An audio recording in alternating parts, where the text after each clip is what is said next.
Hello दोस्तों, आज हम देखेंगे कि पावर फैक्टर क्या होता है, यह कितने प्रकार का होता है और इसके कौन कौन से टाइप हैं। तो चलिए वीडियो को शुरू करते हैं। अगर पावर फैक्टर का डेफिनेशन की बात की जाए तो इसका डेफिनेशन होता है angle between voltage and current. आप ये जो देख रहे हो वेवफॉर्म, इसमें एक वोल्टेज का वेवफॉर्म है, एक करंट का वेवफॉर्म है। तो पावर फैक्टर का डेफिनेशन होता है angle between voltage and current. जो भी वोल्टेज और करंट के बीच में एंगल का डिफरेंस होगा वही हमारा पावर फैक्टर कहलाता है। पावर फैक्टर बेसिकली 3 प्रकार के होते हैं। पहला होता है यूनिटी पावर फैक्टर, दूसरा होता है लैगिंग पावर फैक्टर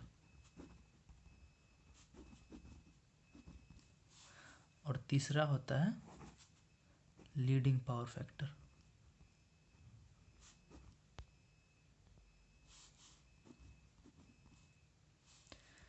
इन तीनों के बारे में जानने से पहले आपको इलेक्ट्रिकल लोड के बारे में पता होना चाहिए।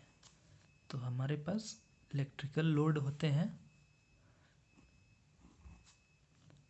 पहला होता है रेजिस्टिव लोड, दूसरा होता है इंडक्टिव लोड और तीसरा होता है कैपेसिटिव लोड।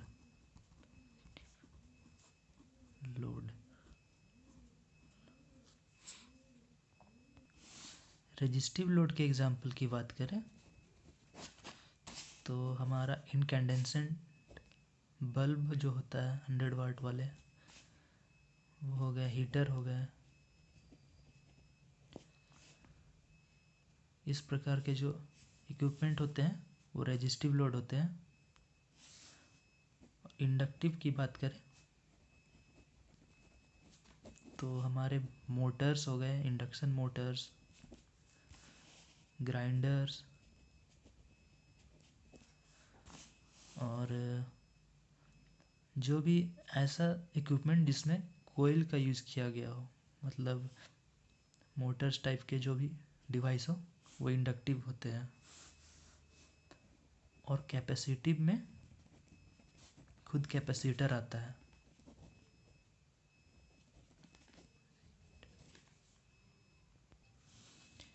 जब हम रेजिस्टिव लोड का यूज करते हैं तो क्या होता है कि जो वोल्टेज और करंट का वेवफॉर्म होता है वो साथ साथ चलता है।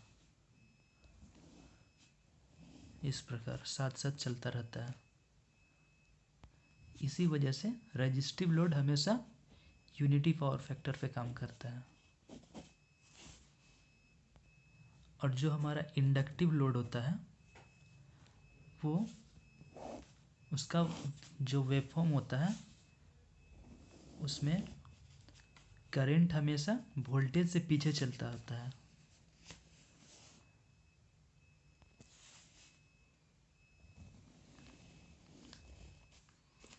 तो इसी वजह से वो लैगिंग पावर फैक्टर बनाता है। बात करें कैपेसिटिव लोड की तो कैपेसिटिव लोड में जो वोल्टेज होता है, जो करंट होता है, वो हमेशा वोल्टेज से आगे होता है।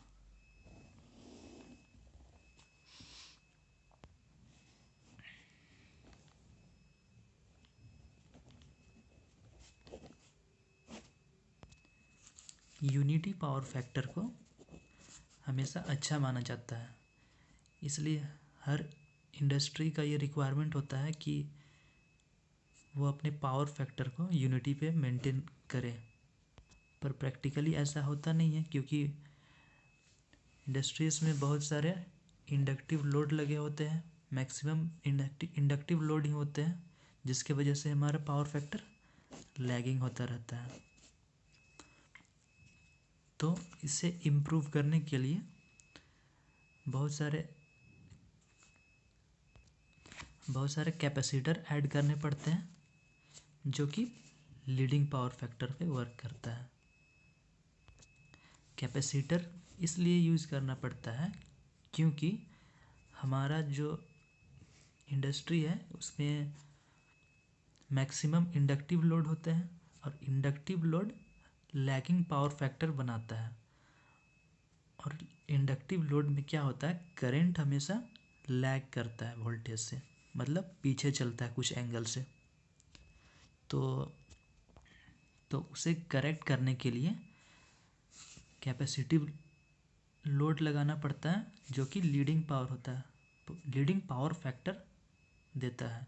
लीडिंग पावर फैक्टर हमेशा उस पर करंट हमेशा वोल्टेज से आगे चलता है, कुछ एंगल से आगे चलता रहता है वो वोल्टेज से करंट। तो जब हम कैपेसिटर यूज़ करते हैं तो क्या होता है कि वो पावर फैक्टर को इम्प्रूव करने की कोशिश करता है, यूनिटी के आसपास वो लाने की कोशिश करता है। आपको बता दूं कि इंडक्टिव लोड जो होता है हमारा, वो क्यों लैगिंग पावर फैक्टर क्यों बनाता है, क्योंकि इंडक्टिव लोड में हम हमेशा किसी कोयल का यूज़ कर रहे होते हैं, और जो कोयल होता है या फिर जो वाइंडिंग होते हैं मोटर के, ये एक इंडक्टर होता है। और जो इंडक्टर होता है वो सडन करंट के चेंज को अलाउ नहीं करता है। तो इसके वजह से हमारा जो वेवफॉर्म बनता है वोल्टेज और करंट का, करंट कुछ एंगल से पीछे होता है, इसी वजह से वह लैगिंग पावर फैक्टर बनाता है। और जो हमारा कैपेसिटर होता है वो सडन वोल्टेज के चेंज को अलाउ नहीं करता है, जिसके वजह से वोल्टेज इसके वेवफॉर्म में पीछे चलता है और जिसकी वजह से करंट आगे चलता रहता है कुछ एंगल से, और जिसके वजह से हमारा ये लीडिंग पावर फैक्टर बनाता है। पावर फैक्टर को इम्प्रूव करने के लिए इंडस्ट्रीज़ के अंदर APFC पैनल का यूज़ किया जाता है।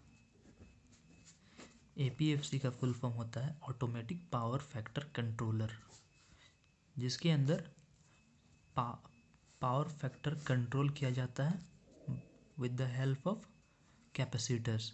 कैपेसिटर बैंक उसमें लगे होते हैं।